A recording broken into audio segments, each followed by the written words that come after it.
Hai, Assalamualaikum. Anda sedang menonton Sekilas Fakta 15 September 2023 bersama saya Pia Nadia.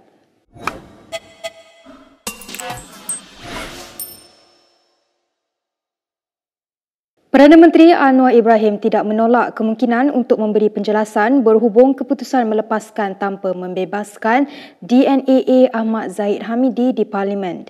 Ini susulan Ahli Parlimen PKR Hassan Abdul Karim menggesa Anwar memberi penjelasan sendiri di Dewan Rakyat. Mengenai desakan supaya Perdana Menteri memberikan penjelasan mengenai kes DNAA mungkin dapat saya memberikan pernyataan di Parlimen. Mungkin insya-Allah. Beliau berkata demikian ketika ditemui selepas menunaikan solat Jumaat di Nasrul Quran di Putrajaya hari ini. Selain itu, Anwar berkata kekosongan jawatan Menteri Perdagangan Dalam Negeri dan Kos Sara Hidup akan diisi secepat mungkin. Ia berikutan kematian Salahuddin Ayub pada 23 Julai lepas menjalani pembedahan akibat pendarahan otak. Kalau ada cadangan, sila tulis surat kepada saya secepat mungkin. Kena tulis surat ke saya timbang. Kes pecah amanah jenayah Najib Razak dan Irwan Serigar Abdullah akan mula dibicarakan dalam tempoh 2 bulan bermula Jun 2024. Kes itu berhubung pembayaran 6.6 bilion ringgit kepada International Petroleum Investment Company IPIC. So this matter has now been fixed in June and July because the representation that both parties have sent, we haven't got any answer yet. I suppose their idea is because they cannot answer yet and they cannot be facing the judge to say that they need more time because it's already 5 years. So they decided to fix the trial date. Selain itu, Syafi'i juga berkata Najib meminta AGC mengesahkan bahawa memo dalaman yang bocor membabitkan tuduhan 6 pecah amanah yang dihadapinya benar-benar wujud dan kandungannya adalah tulen.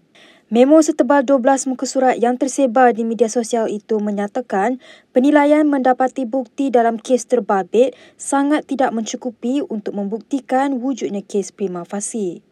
So, we want to know, first of all, whether the memorandum is genuine. Which we think is genuine because when we asked this in open court, the learned deputy prosecutor simply said they have no comment. You know, in this country, when you say no comment, that means it's a full comment that it exists. Okay? Otherwise, you will deny. Kan? Dalam pada itu, Syafi'i juga berkata pasukan bela Najib berhasrat untuk memanggil bekas peguam negara Tommy Thomas sebagai saksi dalam kes itu. Badrul Hisham Shaharin atau Cikgu Bat ditahan kerana beberapa kali enggan hadir memberi kenyataan kepada polis. Ia berhubung siasatan terhadap 6 laporan dibuat terhadapnya sebelum ini.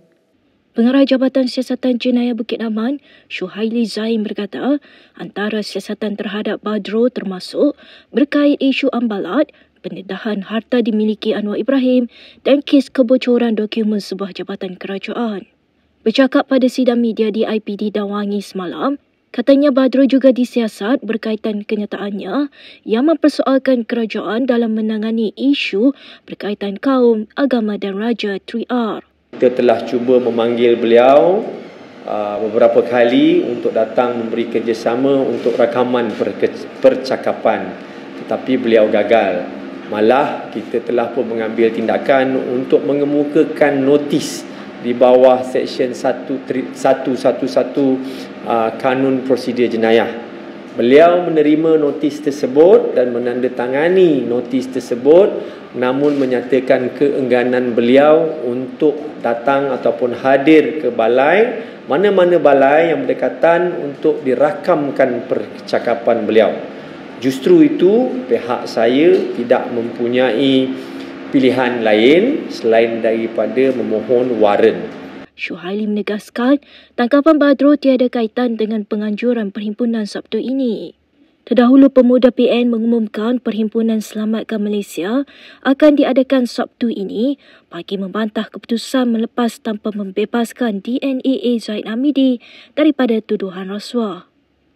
Dalam pada itu, dalam satu hantaran di Facebook, pemuda PN Ahmad Fadli Syahari tadi pagi berkata, Badro selesai memberi keterangan kepada polis pada 2.15 pagi tadi. Sementara itu, Syuhaili menegaskan polis menolak permohonan penganjur perhimpunan Sabtu ini kerana maklumat yang dikemukakan tidak lengkap. Kita menerimalah notis pemakluman itu kerana sifatnya tak cukup. Pemohonnya tak ada, tempatnya tak ada, berapa orangnya tak ada, bagaimana dia nak menguruskan perhimpunan itu, semua benda itu tak cukup sifat. Bila tak cukup sifat, notis itu kita tak boleh terima. Dalam pada itu, Himpunan Aman Selamatkan Malaysia yang dijadualkan di Masjid Jamik Kampung Baru esok tetap akan diadakan. Memetik laporan BH Sekretariat Himpunan Aman Selamatkan Malaysia, Hilman Idham, mendakwa perhimpunan itu tetap akan diadakan sebagai tanda semangat cintakan negara demi melawan korupsi. Sempena Hari Malaysia mulai sekarang hingga 20 September, anda boleh melanggan atau memperbaharui pakej Malaysia Kini anda dengan diskaun 20%. Klik pautan dalam penerangan di bawah atau imbas kod QR pada skrin anda untuk menikmati tawaran eksklusif ini.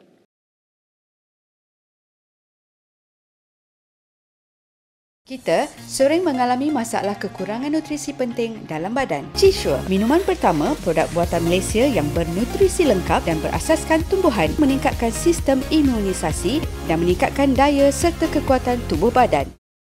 Berita seterusnya, Ketua UMNO bahagian Sungai Besar Jamal Mat Yunus berkata pihaknya tidak akan terlibat berkumpul di tempat yang sama dengan perhimpunan yang dianjurkan oleh pemuda PN pada Sabtu ini. Jelasnya ini selepas menganjur perhimpunan PN itu memaklumkan acara mereka akan diadakan di Kampung Baru. Jamal yang juga pemimpin Gerakan Baju Merah dalam satu hantaran di Facebook malam tadi berkata, kumpulannya hanya akan berkumpul sekiranya mereka mengadakan di Sogo atau Bukit Bintang. Jamal juga berharap perhimpunan PN yang dikatakan secara aman dilaksanakan dengan penuh berhemah.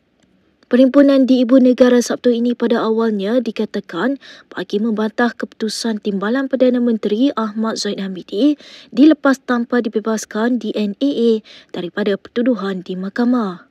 Bagaimanapun, penganjur kemudian menjelaskan perhimpunan itu bertujuan untuk menyambut Hari Malaysia. Petang semalam, penganjur mengumumkan pula lokasi baru di Kampung Baru, Kuala Lumpur. Sabtu lalu, Ketua Pemuda PN Ahmad Fadli Syahari berkata, sayap Pemuda PN akan menganjurkan perhimpunan di Kuala Lumpur pada Hari Malaysia 16 September ini sebagai protes terhadap kes Zahid. Pemilihan Kampung Baru Kuala Lumpur sebagai lokasi Himpunan Aman Selamatkan Malaysia esok sengaja dibuat bagi memastikan ia berlangsung panas dan kecoh. Demikian dakwa Ahli Majlis Kerja Tertinggi UMNO Muhammad Puat Zarkashi dalam kenyataan hari ini. Menerusi kenyataan itu, Puat berkata, himpunan di kawasan itu yang didalangi Perikatan Nasional demi mengelak demonstrasi tersebut sekadar berlangsung syok sendiri. Semalam polis menolak notis pemakluman Himpunan Selamatkan Malaysia kerana maklumat dikemukakan penganjur tidak lengkap dan tidak menepati syarat mengikut Akta Perhimpunan Aman 2012. Pengarah Jabatan Siasatan Jenayah Bukit Aman Syuhaili Muhammad Zain berkata antara butiran penting tidak dilengkapkan adalah seperti nama penganjur perhimpunan serta lokasi tempat berhimpun. Puat ketika mengulas lanjut berkata, langkah untuk meneruskan demonstrasi sudah disangka mengambil kira kenyataan Timbalan Presiden PAS Tuan Ibrahim Tuaman yang menggambarkan isu Zahid Hamidi dilepas tanpa dibebaskan di NAA sebagai bola tanggung. Walaupun menjadi antara penyokong kuat Zahid, namun Puat berpandangan elok bagi polis membenarkan himpunan itu berlangsung di Padang Merbuk atau Stadium Titiwangsa. Baik, kita ke perkembangan berikutnya. UMNO hari ini mengadakan sesi penerangan bersama pimpinan Akar Umbi mengenai keputusan mahkamah melepas tanpa membebaskan DNAA Ahmad Zahid. Menurut Setiausaha Agung UMNO Ashraf Wajdi Dusuki, ia merupakan amalan biasa yang dilakukan parti terbabit apabila terdapat isu-isu besar yang melibatkan mereka. Sesi penerangan secara tertutup yang berlangsung selama kira-kira 3 jam itu bermula 10 pagi. Intipatinya yang paling penting sekali adalah sebab ahli UMNO tu ramai yang tidak memahami apa yang berlaku, kes-kes yang melibatkan Presiden. Dan yang paling penting ini baru kita boleh menerangkan sebab lawyer-lawyer sebelum ni tak boleh bercakap kerana dia boleh dianggap sebagai mencampuri urusan mahkamah ataupun boleh dianggap sebagai melawan mahkamah dan sebagainya. Sebab itulah bila kes ini sudah pun ditamatkan pendakwaannya, barulah kita boleh mengadakan sesi-sesi ini.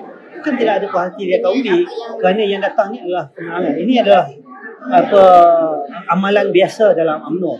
Bila ada satu-satu isu besar, kita akan memanggil ketua-ketua penerangan, jentera penerangan utama parti. Yang datang ni adalah daripada 191 bahagian dan ketua-ketua penerangan semua peringkat, wanita, pemuda, puteri yang datang. Jadi isu-isu ini perlu dijawab kerana kita akan berhadapan dengan siri lagi beberapa siri pilihan raya.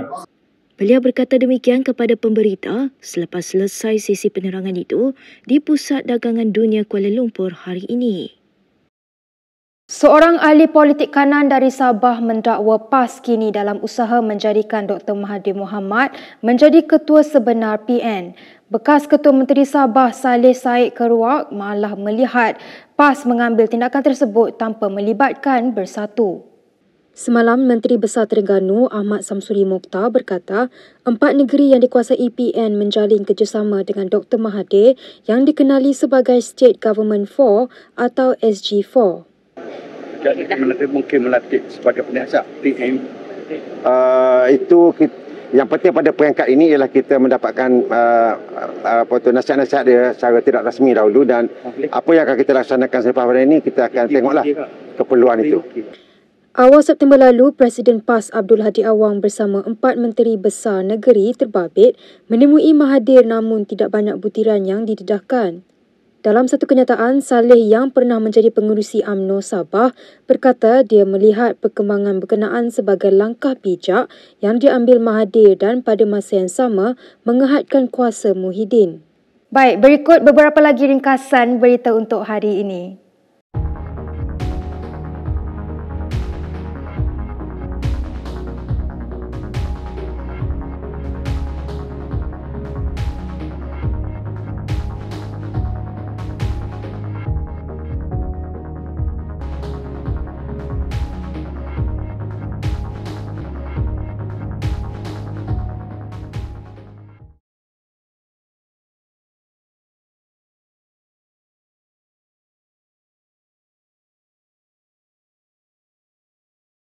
Sekian sahaja daripada saya, Pia Nadia untuk Sekilas Fakta. Untuk lebih banyak berita, anda boleh melayari kinitv.com.